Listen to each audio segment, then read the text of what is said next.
Hi, everybody. I shared this in the last podcast. In 2018, 2019, my hair was falling out. I was exhausted, like couldn't get out of bed, even to shower, exhausted.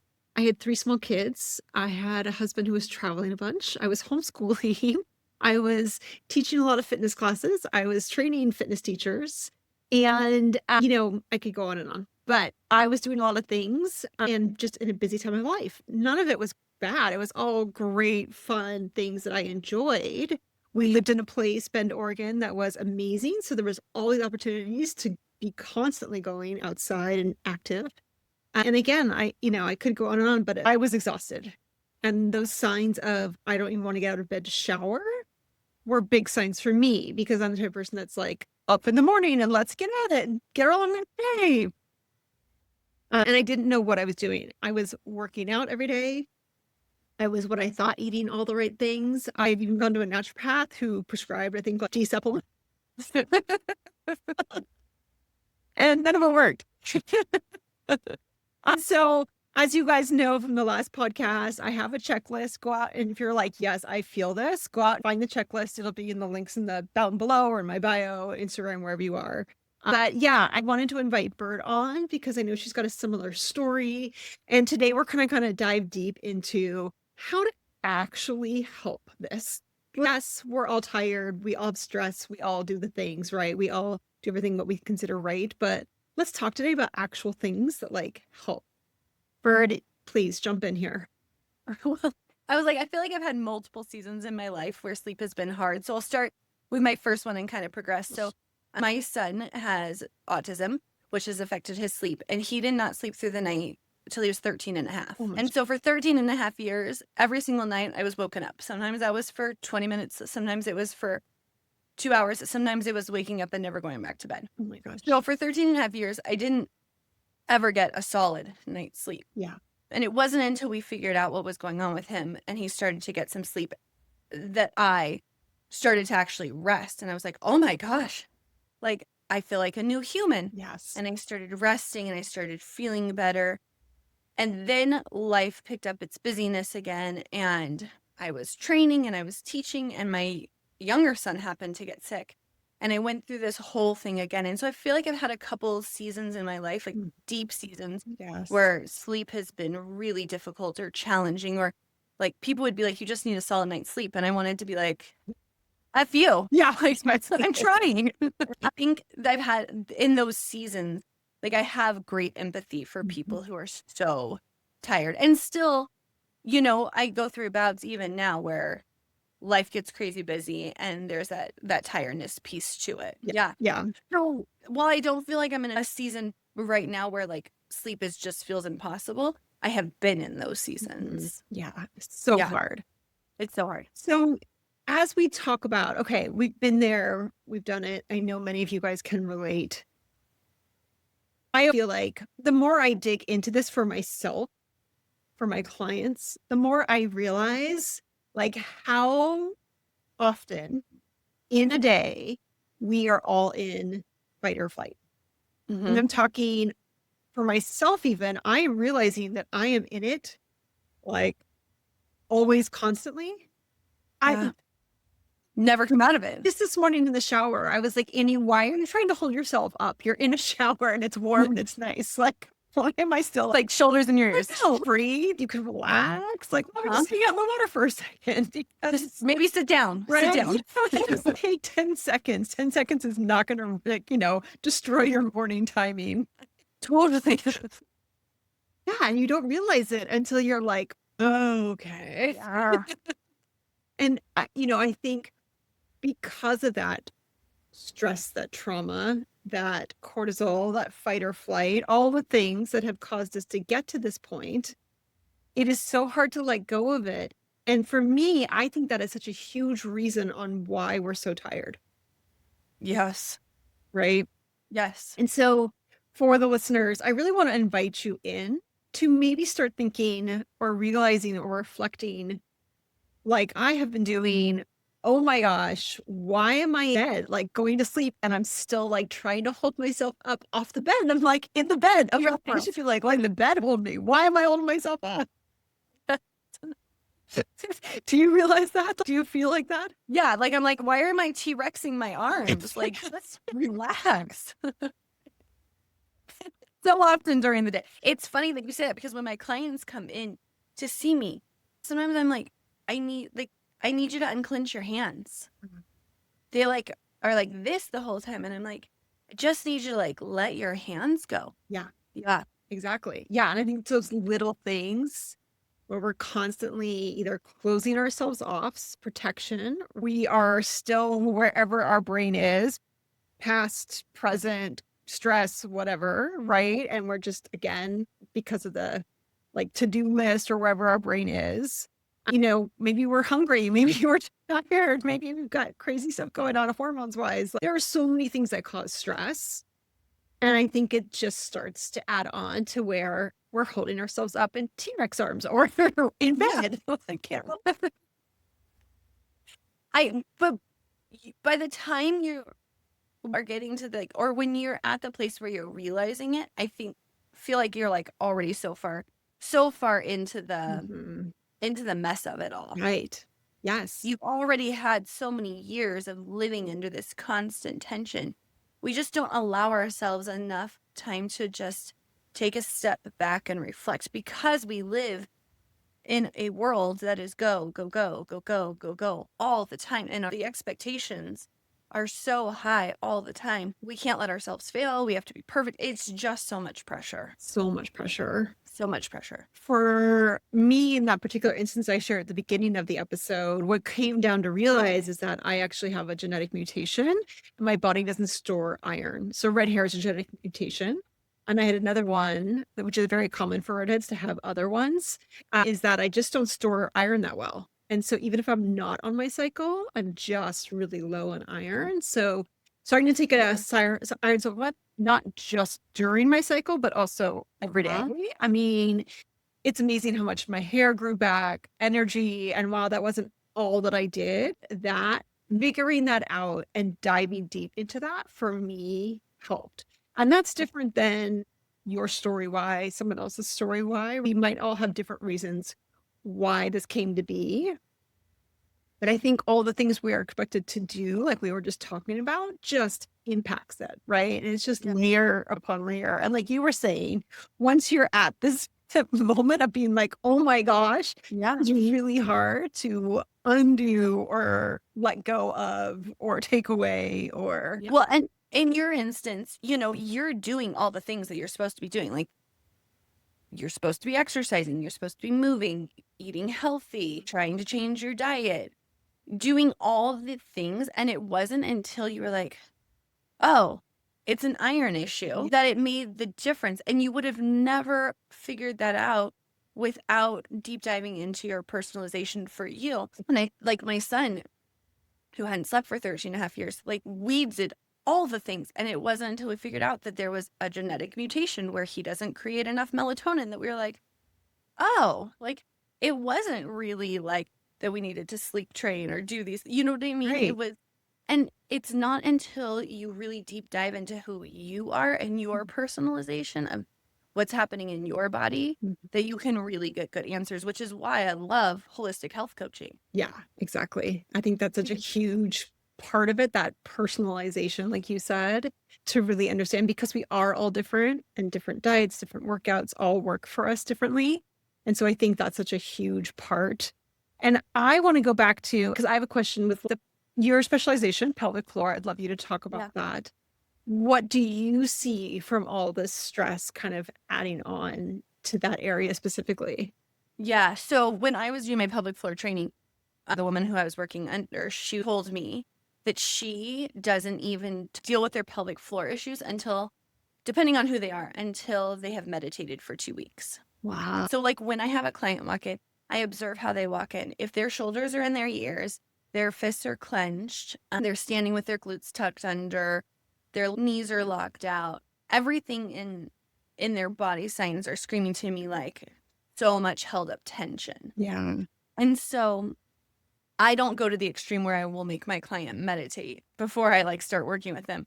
But I do find that what is happening in your jaw and your hands very much mimics what's happening in your pelvic floor. Mhm. And so if you are tensing your jaw all day long because you're like gritting your teeth because of life, you can almost guarantee that what's happening here is happening in your pelvic floor. Wow. Yeah. And so when I see someone who's like gritting their teeth or they're complaining about a bunch of neck and trap pain and those kind of things, then we're talking about what's happening in the pelvic floor. Mhm. And so are they holding that tension and trauma because of stress? Or are they holding that tension because of trauma, because of stress, because of a lack of strength? That's when we deep dive into like, what are those signs and why are they there? But oftentimes that I see the clenching and the holding the body up translating into the pelvic floor. Yeah. Okay. Wow. And so Right. Yeah. oftentimes, like, I think I have to tell clients when they meet with me for pelvic floor that they're like, first 3 or 4 sessions are going to be very boring because it's a lot of just learning to let go. Yeah. Yep. And then once we kind of have that concept of what it understands to feel like to like let go, then we can work. Because the way I explain it to them is if your pelvic floor is tight, like your jaw is tight, think about your bicep being tight. And I'm asking you to like strengthen or move your bicep, but it's always like this. We're not Mhm. going to get anywhere. To actually connect to your core and to your glutes, we have to like, let things go. So a lot of what I do in my pelvic floor work is around stress and relaxation and letting go. Yes. Yeah. And I think that ties great to that cortisol exhaustion loop, right? The tired, wired, right? So you're exhausted in the morning and then maybe wired at like 8 or 9 p.m. when those ups and downs crashes. And then, you're like eating more food and can't go to sleep. I actually had a client the other day that was like, I am hungry again at 9. And my two things were, what are you eating at dinner? Or is your body saying, I either need to go to bed because I'm so tired, or you need to give me more food because I need to I'm have starving. energy to Yeah. keep going tonight. Yeah. And I'm like, it could be you just need different food, like more protein or fat at dinner, or it could be that you just really need to go to bed. Go to sleep. Go to sleep. Yeah. I tell my clients when they come in for pelvic floor work, like, if I've done my job well, you should leave yawning my session. So like, even though we're strength training, when we get into more advanced work, you should still leave with a little bit of a yawn. Like, Yeah. I don't want people to walk out being like drippy, sweaty, but their adrenaline super high. Wanting their adrenaline high, we get to that point, and then I want them to drop and yawn before they leave. Yeah. What do you feel like when you let go? Oh, so I'm gonna be really honest. I struggle to let go. My family is always like, you are the epitome of not letting go. You are the epitome of moving 700 miles an hour. I will say, I don't know if this answers your question, like exactly what you're looking for, but I know for me, I have to have one morning a week where I can be very lazy in bed. So I wake up, I usually have food before coffee, but on one particular morning, I like have my cup of water, get my coffee, and I sit back in bed and I like bed rot for an hour. Yes. Love that. Because if I don't do that, I feel like I don't get a chance to reset for my week. Yes. I take a bath every night before I go to bed as a way to like wind my system down. I try to give myself like a good 2 hours before I go to bed of just putting my phone away, not worrying about what's happening in the house. I'm reconnecting with my husband, with my kids. That's more what that looks like. Is that what you were looking for? Yeah, no, that's great. I was going to say when I let go as a high functioning woman, we're both high functioning women, right? We've got multiple things going on all the Yeah. time in 10 different directions. And I know people who are listening can probably relate very well. Yeah. And I actually find it like I'm almost afraid to let go, right? Oh, yeah. There's fear in letting go. When I do let go and sit back and relax, and get into the space, I'm like, oh, this is nice. Like relaxing the shoulders, taking those extra 10 seconds in the shower, right? Whatever it is, hanging out in bed. Like, and we've talked about this before as far as guilt, but like when it actually happens, there is that fear of letting things go. And actually, that's been one of my big practices is like in the last 5, 6 months is trusting when I let go that everything will be okay. And, trusting for me looks like trusting the universe, but whatever that is for, you, source, Right. God, whatever you want to put in. But But yeah, it's a leap. So even just letting the shoulders down, Mhm. for whatever reason, why is this control and this is not? I don't know. But it's like that, probably also Open your chest. right? We go into that stress, that trauma of being open and vulnerable, right? And I think as women, we've all had trauma, some form or another. And so, that's also scary, right? It's just to open to the universe, the world, the people, the things. Yeah. But yeah, that just, I feel like that letting go is not easy, is what I'm trying to say. Yeah. No, it's not. I find I get in these cycles. My family's like, oh, but you're in it again. I get in these cycles where I go, go, go. And I have to be in it for a little bit for me to realize I'm in it. Even if they tell me, Mom, like you're in the go mode. But like when I notice that I can't put my phone down, I constantly need to be talking to someone. Even if I'm driving, I'm like deciding to call someone Yes. instead of just sitting, like driving.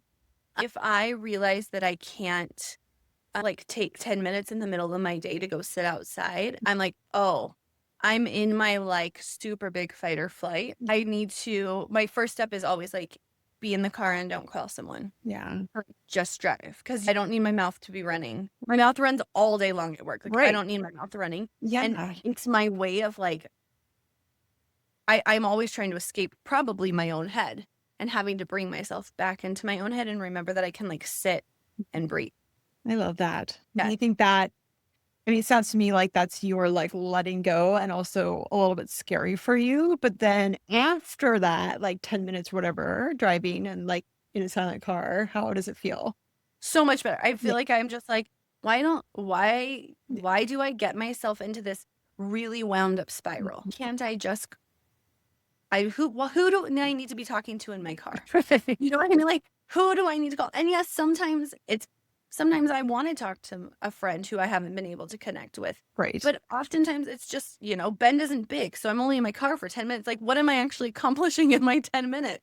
Nothing. Yeah. Yeah. And so it's just like when I get in that zone of like, whew, slow down. Yeah. Take that step back. Yeah. Yeah. I think that's really good. And I love that awareness that you're seeing that and then realizing and knowing what to do. And I feel like for you, that is like your meditation. Meditation doesn't have to look like that.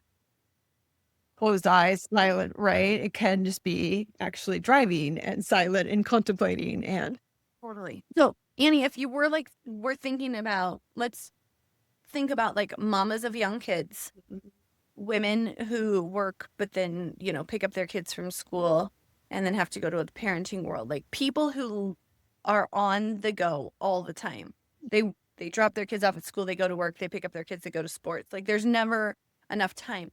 In what tips and tricks do you have for those mamas or those women to bring themselves down? yeah. Like what tip or trick would you give them? I would say, are there 5 minutes before your kids get up or 5 minutes after your kids are in bed? Maybe before you go to bed or when you get into bed. It doesn't have to look like hours and hours. And while if you can, yes, take hours and hours. That doesn't always happen, if ever. It doesn't have to look like stereotypical meditation, right? The more, like I said, the more I get into all this, the more I realize how different it is for each of us. On meditation, sitting in a silent room with eyes closed, back straight might not be as helpful for you as taking a walk and contemplating, as just laying in your bed listening to music, as journaling, as or reading a fairy smut book. Right. What lets you just go? Right, exactly. Let that all go your day, and maybe it's a couple things. Like for me, I know journaling is an outlet for me. And it's come up throughout my life where I'm like, God, I just really need to write it out so it's out of my head. Yes. Because I'm sick of listening to my head. Yeah. And meditation, well, awesome. Meditation teacher. It doesn't always work for me because I am like, I want to get into the mode like you were saying, where I have to be on my phone all the time, where I have to be like thinking and contemplating. Like, oh my gosh. For me, journaling and then my reading, like those are my two, like, okay, come down, put the phone away, whatever. Yeah. And I think for those busy parents, right? You've been there, I've been there. And that for me was just finding those small moments, whether it was throughout the day, in the morning, nap time, or at night, where I could just Like, go watch a stupid show. Minute. Like we don't have to have our dishes clean, just clean. We can wait on that email. I definitely have been much more in the mindset of like, I don't need to be so quick to respond. Just because people have access to me doesn't mean that I have to be immediately back at them. Yes. And so I kind of give myself this like 24-hour rule. You know what I mean? Yeah, I love that. Yep. If it's not an emergency and I am busy, I kind of treat it like work. Like I'll get back to you within 24 hours. Or if you're texting me at like 8 o'clock at night, I'm putting my phone down. Like I'm not going to get up and check and text you at 8 or 9 when I'm trying to wind down for bed. And so for me, putting some rules around my phone and the response time I have has also been really helpful. Yeah. What would you say for those same women now? Their kids are older. They've been in the cortisol, exhaustion, willpower loop for the last 20 years. Yes. What would you say to them now? They might have more time because their kids are older or, however their life looks. Would you say, here's what you should go do? Oh, that's going to immensely help you. Yeah. I do think that what's so funny about like now that we're moms of teens and looking back on those years, it's so funny because, you look at a mom of older teens and you're like, oh, like it's so much easier. And in some respects, the survival aspect is, but man, the mental load of like, for your kid trying to watch them become an adult is almost just as exhausting of trying to keep them alive. Yeah. What I have found, and I don't know if you find this is true, when they were young, I could kind of let things go, but as they get older, because they're trying to leave, I find myself like in that control piece a little bit more, like I need to guide you a little bit better. And so I'm kind of checking in a little bit more and I'm mentally thinking about 700 things you need to be doing. So for mamas of older kids, while they may have more time, I think it's going to be the mental load that they're going to have to work on. Yeah. Like maybe the journaling would be a very good piece, or putting in your favorite podcast and going for a walk, or, writing a to-do, like what you feel like you have that mental load for your kids is a to-do list. Like I need to check to make sure they did this and that and that. And then like setting it aside. Yes. Yeah. Because I also feel like in that mental thinking, contemplating with the older kids, it's like, they need to be doing these things, but I don't want to be that nag because then they're and be like, oh God, mom, go away. Right. So it's like fine line of balance of like, oh God, but it's constant. It is constant. It's never, because it's still in your head. Right. Yes. And it never gives up of, should I nag them about this or not yet? Or like, when should I not? What should I? Yeah. Yeah. So I think moms of older kids, we're often told like, oh, it gets so much easier. And now that I'm in this age of teenagerhood or adultishhood, you're like, yes, it's easier, but also not so much easier. Not so much, no. So I think that while you those moms have more time, the mental load maybe is a little bit harder, and so it's more of having to like let things out of your brain. Yes. Because you get the opportunity to kind of lounge in bed. You have that. But maybe your brain is still spinning because you're wanting to check up or do those things. Yep. Sure. I'll tell you a funny story. So yesterday was my middle kiddo's pediatric appointment at the doctor's. He's 7. Did you cry? I was seriously on the verge of tears. And I was like, Annie, get a grip. Like, we don't have a doctor's office. It is just a doctor's visit. But I was thanks to doctor's office. It was her here, Yes. They need to have tissues for mamas over the last pediatric appointment. Oh, this means I have one more left. Oh, it's so true. And here I am like, when are they? No, I'm just kidding. Yes. It's in teenagerhood, like not to sway from this, but teenagerhood is so funny because it's this love-hate kind of thing that happens. Totally. Yeah. Totally. I know. I had to share that. Being a parent is hard. Yeah. I don't know that it is. Like when I talk to older moms, I don't know that we get there. And so I think that as women, we are always kind of in this fight or flight. And so it is finding the little things that feed you, like, is it the iron piece where you are so tired? Is it just that you need to be able to turn your brain off? Is it that you really need some like adrenal supports to help you, depending on what your body is going through. You are trying the steps of like the journaling and the meditating, and those things aren't working, then deeper dives definitely need to happen. Yeah, for sure. Exactly. Maybe some labs, maybe it's a talk with somebody you trust that has some knowledge in health. Maybe it's doctor or whatever, but yes. And then rest versus regulation. That I think, we've talked a little bit about letting go, but actual true rest. And I think we think of rest as like sleep. Right. Because that's the only, yes. Yes. And I think there is rest and regulating your nervous system, because I know what I'm resting and I'm watching a action-packed movie on Netflix. I personally am still like, technically something I'm not productive doing it, like watching it, but I'm not really truly resting.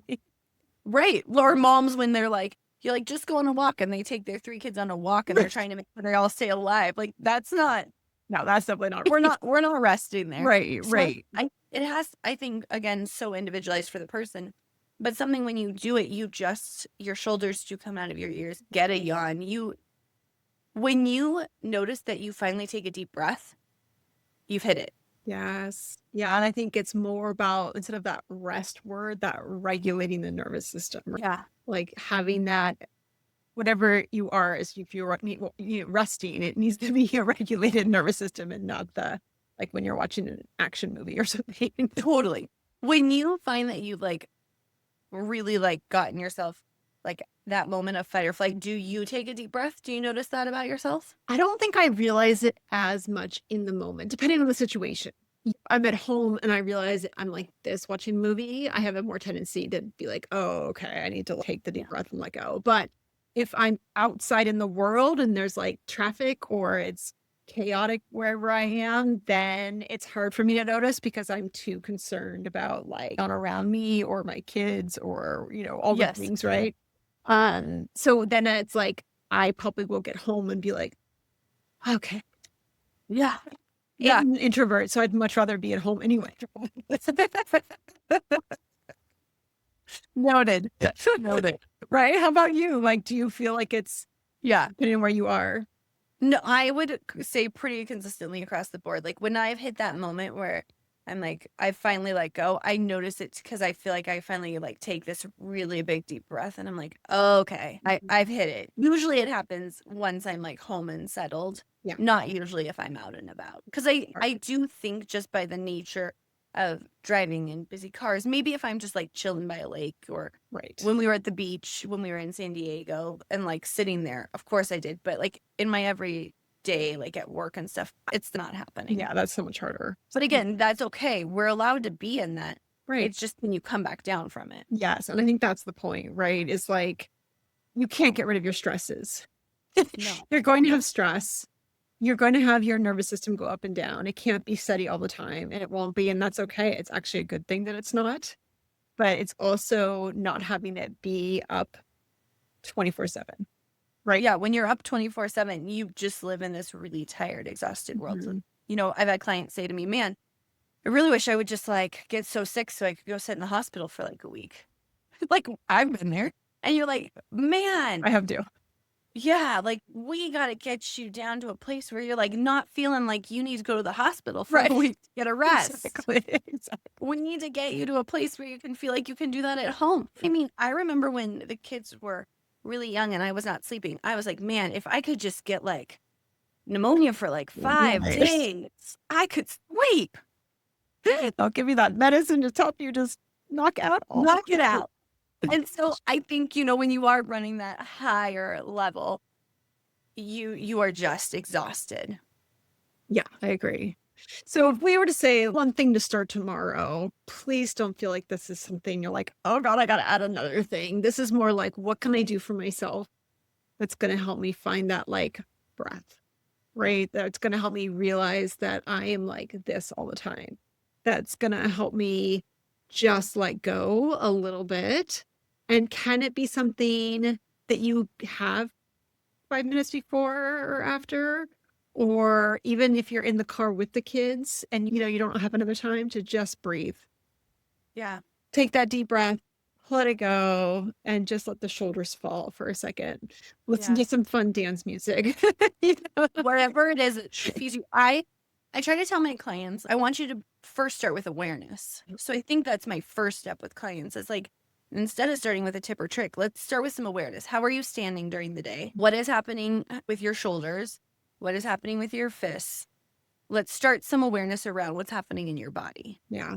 And then once we have the awareness to your body, then let's start working on like taking that deep breath or removing your shoulders from your ears, unclenching your jaw. But I first have to be aware of it. Everybody is like awareness around how your body is feeling. A quick little check-in.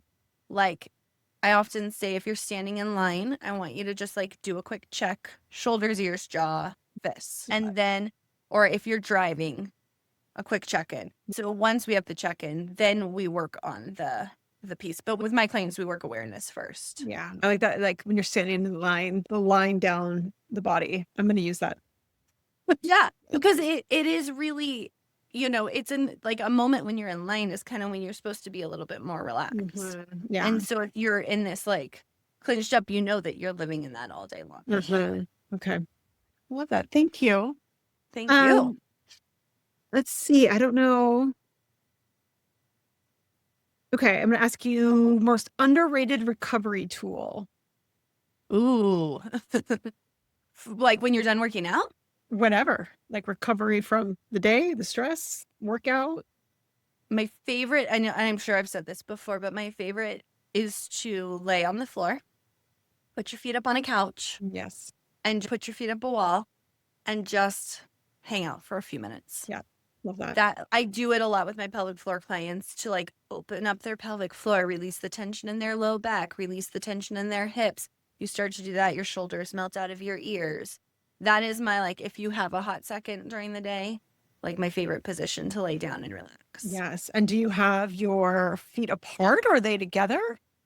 So I kind of like, for some people, it's feet up the wall, depending on like how much tension they're holding in their back body. But for most women, it's like feet together, knees apart. Okay. Because you want kind of that pelvic floor to just kind of open up. Okay. Awesome. And I would say you're not broken. Finish the sentence. Let me think of this. You're not broken.